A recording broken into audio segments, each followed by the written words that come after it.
There were over 6,000 properties with HOA-related foreclosure filings in the first quarter of 2026. That was up nearly 40% from 2 years ago, rising faster than mortgage foreclosures.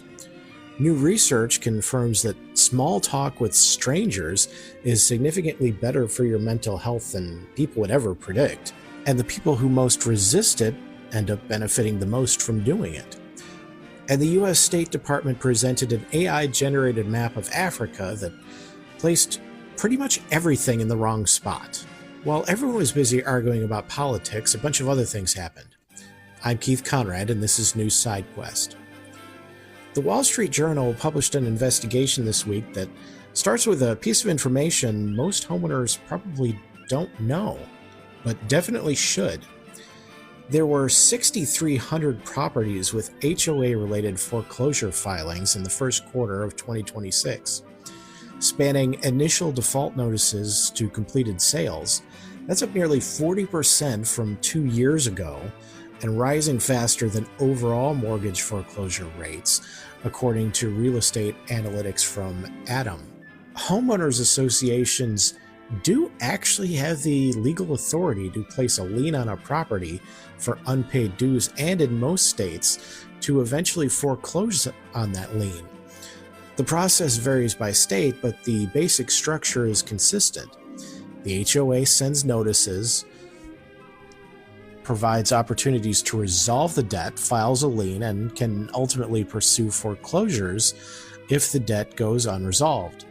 In most states, an HOA can foreclose even if the homeowner is current on their mortgage, meaning someone can be making their bank payment on time and still lose their home to their HOA over an unpaid dues balance. HOA foreclosures have risen alongside broader financial pressures facing homeowners across the country, according to Adam. High housing costs, persistent inflation, and household financial strain have made it more difficult for some families to stay current on mortgage payments and other obligations, meaning the HOA fees. The financial pressure on the HOAs themselves is also part of the story. Rising insurance premiums, maintenance costs, and stricter building standards are squeezing HOA budgets, forcing more aggressive debt collection. When an HOA's reserves run thin, its options kind of narrow: raise dues, impose special assessments, or pursue delinquent members more aggressively. In a financial environment where homeowners are already stretched thin, all three of those responses are likely to produce more delinquency rather than less. Lawmakers in some states are pushing reforms that would limit HOA foreclosure authority and make it easier for homeowners to challenge their associations. Colorado, for example, passed meaningful reform a few years ago after a high-profile case where an HOA had filed dozens of foreclosure notices, including at least one where weeds in the grass were among the violations cited. That seems a little harsh. When was the last time you actually heard about an HOA doing something positive for humanity? I think the next time will actually be the first.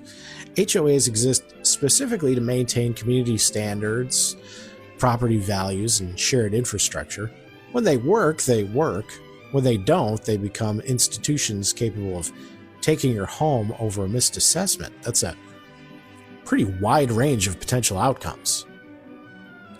What's your best or worst HOA story? And on balance, do you think they make neighborhoods better or worse?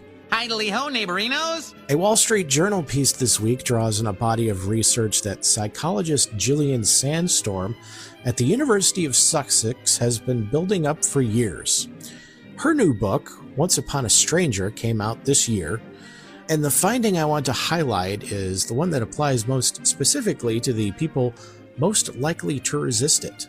People systemically underestimate how much strangers actually enjoy talking to them, a phenomenon researchers call the liking gap. Years of research shows that moments of small talk throughout the day, with a person on the street, the barista making your morning coffee, a fellow traveler on the bus, can boost mood, improve people's sense of belonging, and strengthen social trust. Research also suggests that people enjoy talking to strangers more than they predict they will. Researchers asked people to have conversations about topics they considered boring, and found they led to enjoyable conversations with friends and strangers alike over things they previously brushed off as completely uninteresting, including things as mundane as the weather, a nearby object, and what someone was eating for lunch. I had a turkey sandwich, by the way. Positive social contact triggers the release of oxytocin, the neuropeptide linked to trust and social bonding. Even brief exchanges produce a small oxytocin response.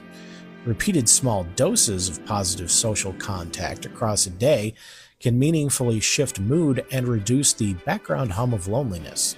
Here's the part I found particularly useful for anyone who has already decided they hate small talk, like me. The people most convinced they would hate talking to a stranger reported the greatest mood boost when they actually did it. Meaning the people who avoid these interactions, like me, are the ones who would actually benefit the most from them. Most people would rather light themselves on fire than engage with strangers about nothing in particular, like me. That's probably the median reaction to this research. The gap between how bad people expect small talk to feel and how it actually feels is the entire story.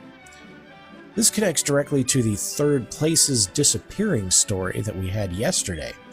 The venues where incidental small talk used to happen organically are closing or becoming too expensive to visit. The research is documenting benefits that are getting harder and harder to access in spaces that are getting harder and harder to find.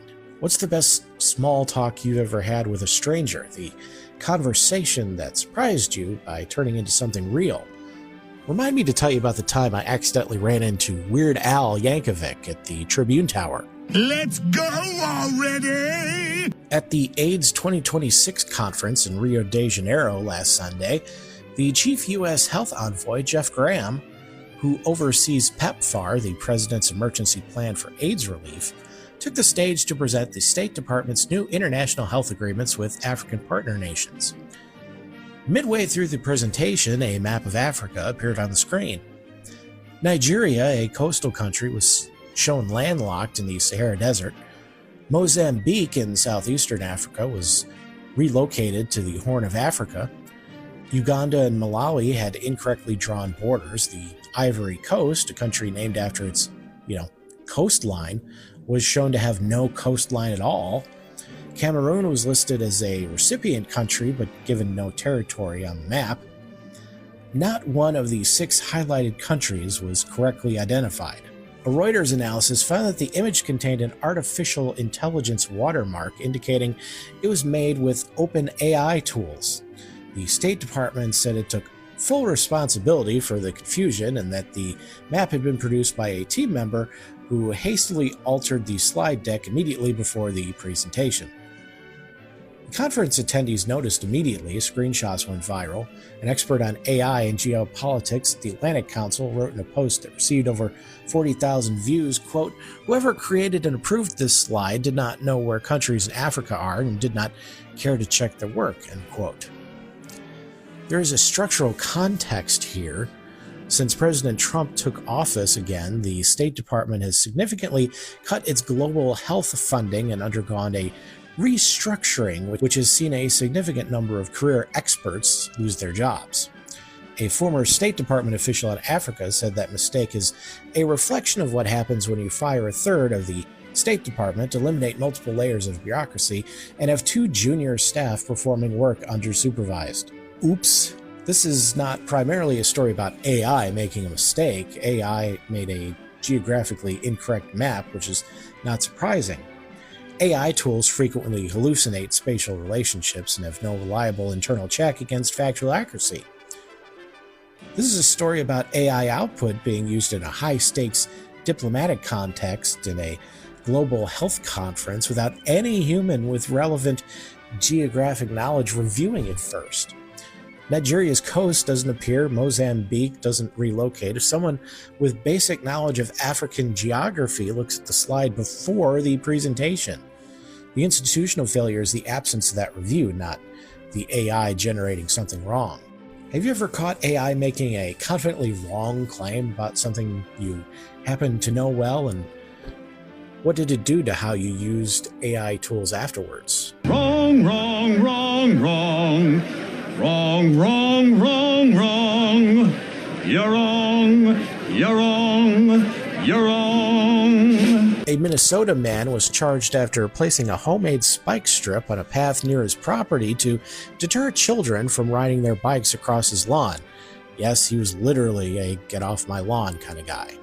He's unlikely to win Neighbor of the Year, and facing criminal charges has probably given him some valuable perspective on whether children's bike tires were the threat he thought they were when he was constructing the device. Was that wrong? Should I not have done that? A wildfire is burning near Area 51 in Nevada, prompting closures in the region. I hope they don't have to evacuate the aliens. The logistics of that particular operation remain undisclosed. You can't suppress the truth. The people have a right to know. Roswell! Roswell! A nude man claiming to be Jesus Christ drove a car into a Detroit church. Listen, whatever form the second coming takes, this probably isn't it. The man was taken to custody. The church sustained some damage. Who are you? I'm the one, creator of the heavens and the earth, Alpha and Omega. Oh, I see where this is going. I'm God. Bingo! Yahtzee! Is that your final answer? Our service has God! Bing, bing, bing, bing, bing, bing, bing, bing! An OnlyFans page called Only Marms is raising funds for wildlife research on marmots, specifically by selling access to photos and footage of the animal in their natural habitat. I'm always happy to help marmots in need. The page has reportedly been quite successful. The marmots are unaware of their influencer status. Great googly moogly. That's it for News Side Quest. 3 questions out there for your advice and consent. Your best or worst HOA story and whether you think they make neighborhoods better or worse. The best small talk you've ever had with a stranger, and a time AI made a confidently wrong claim about something you knew well, and what it did to how you use it. Email me at newsidequest@gmail.com or pay a visit to the Substack comments. See you tomorrow.